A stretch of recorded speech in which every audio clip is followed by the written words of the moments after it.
اندروید باکس شیائومی بدون فیلتر شکن یه آشغال بیشتر نیست. من که عمرن چیزی رو دور بریزم، پیر شدم ولی بالاخره روش یه فیلتر شکن نصب کردم. سلام فیلاتلی عزیز، امیدوارم حالتون عالی باشه. برای نصب کردن فیلتر شکن روی اندروید تیوی میتونیم بریم تو پلی استور، بین اون همه وی پی اینی که وجود داره یکی رو انتخاب بکنیم، پرداخت هزینه دلاری داشته باشیم و تستش بکنیم. ولی ممکنه 2 روز بعد یهو کار نکنه. پولم که دادیم رفته، هزینه‌ش هم زیاده چون دلاری باید بخریم. اکثر اونایی که رو اندروید تیوی ان گرونترن. مثل اندروید گوشی نیستش که 1000 تا برنامه فیلتر شکن یا همون وی پی ان باشه. پس ما کلی گشتیم تا یه راه حل ارزونتر یا حتی رایگان پیدا کنیم. مثل فیلتر شکن‌ها که رو گوشیامون هست، ممکن از کانال‌های تلگرام یه سرور رایگان پیدا کرده باشیم، یا اگه قراره هزینه‌ای پرداخت کنیم یه هزینه کم ریالی براش پرداخت کنیم. صبح کانال ایلاتل رو سابسکرایب کنید. کلی از این ترفنده و آموزش‌ها توش هست که به کارتون میاد و کمکتون میکنه که از گجت‌ها بهتر استفاده کنید یا راهنماییتون باشه.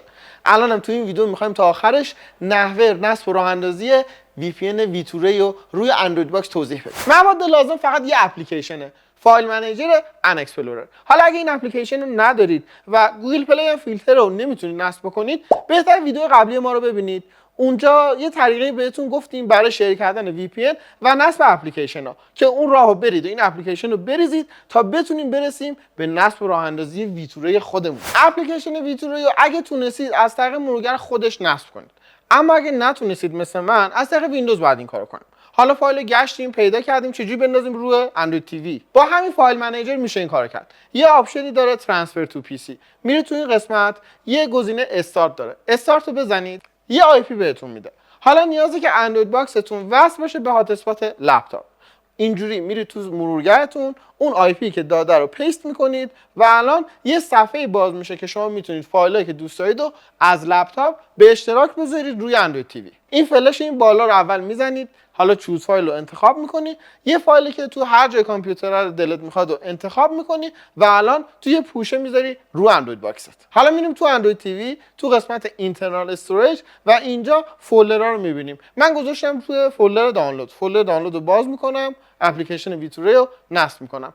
اینجا شاید یه پیغام بده نصب از منابع غیر مجاز. کاش نداشته باشید، دسترسی رو بهش بدید و نصبش کنید. اولین مشکل اینجا خودشو نشون میده. اپلیکیشن رو نصب کردیم ولی بین بقیه اپلیکیشن تو اندروید تیوی وقتی سرچ میکنیم نیستش.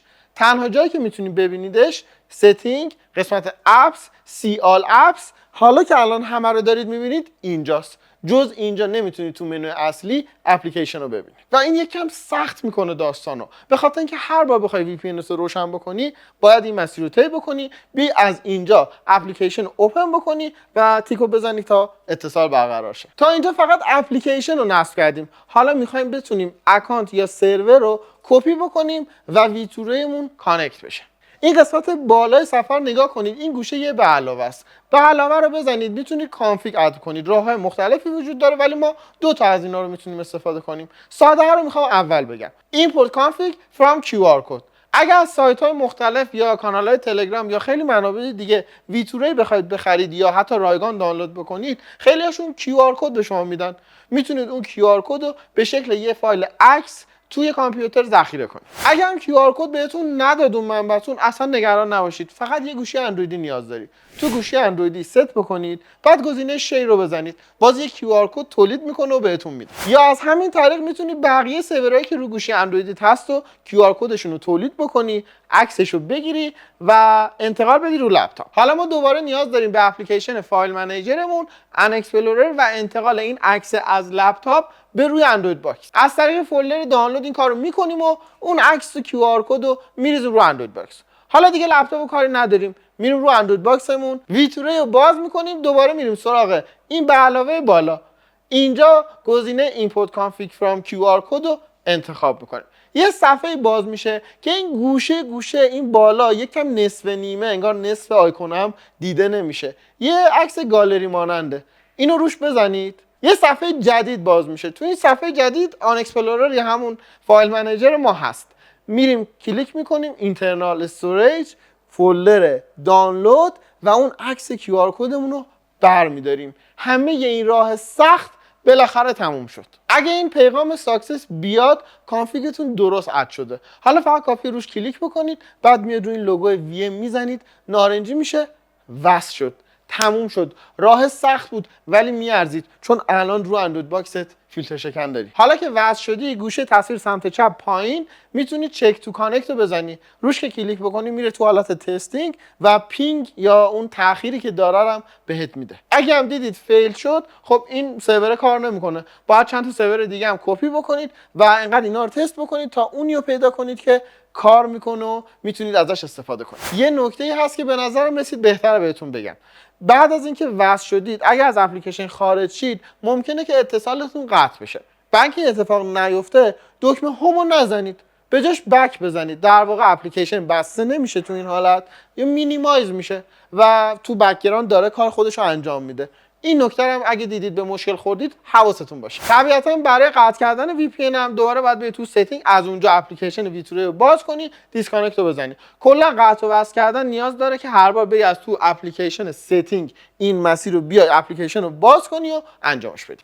وای این تازه راه آسونه بود. تو این یکی راه میخوایم کانفیگ تکست مانند یا اون سروره که متن رو کپی بکنیم و دیگه خبری از QR کد نیست. برای کپی کردن خب یه موسی نیازه که رایت کلیک کنی کپی پیستش بکنی، یا مثلا ریموت کنترل این آپشن رو داشته باشه که نه با موس ما تونستیم نه با ریموت. پس یه کیبورد نیاز داریم. کیبورد رو میاریم و وصل میکنیم به اندروید باکس. اول توی لپتاپ یه فایل تکست باز میکنیم، آدرس‌ها رو توش سیو میکنیم. حالا این فایل تکست رو از طریق همون راهی که بهتون توضیح دادم میریزیم رو اندروید باکس. میریم فایل تکست رو روی اندروید باکس باز میکنیم و کنترل A میزنیم برای اینکه همش سلکت بشه، کنترل C میزنیم برای اینکه کپی بشه. حالا میریم تنظیمات، اپلیکیشن ویتوری رو از اونجا باز میکنیم، به علاوه رو میزنیم و این بار گزینه import config from clipboard رو انتخاب میکنیم. سرور اد شد. دوباره روش کلیک میکنیم، میای وی پایین نارنجیه رو میزنی، فیلتر شکنت وصله. الان میتونی از اندروید باکست کلی استفاده کنی.